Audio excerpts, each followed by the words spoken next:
Tingnan mo, bibila. Ito, yung mga ano na yan, paso inilagay ko yan dun sa likod. Ito, di pa tapin. Aayusin ko pa to.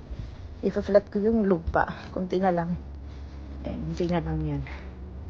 Tapos, ayan. Tingnan mo dito. Ayan, mga bilis. Ayan. Hindi ko pa na ano yung...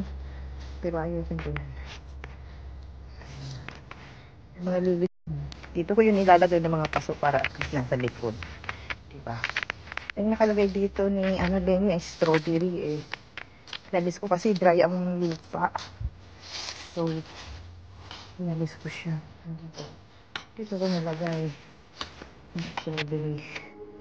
Diba? Tapos, i-extend ko yung yan. Lagay ko ulit yung lupa. Extend ko siya.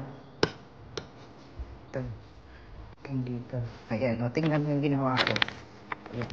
Niliitan ko kasi masyadong malawak. Hindi pa tapos. Ginagawa ko kanina. Sabi ko may bigas-bigasing yung pathway kasi may pathway papunta rito sa Sampayan. Ayan. Pag ganun pa. Ito na lang. Ito. Itong bed na yan. Tatanggalin ko yung bed. Tanggalin ko tapos ano ko, pagkalat ko na lang yung daan. Baba na lang. Mga ganyan. Ay, ano lang, ganyan lang. Sige. Sabagan ko yung lupa. Kasi ang hirap naman. Kasi pag may tayo nagtagal. Tagal.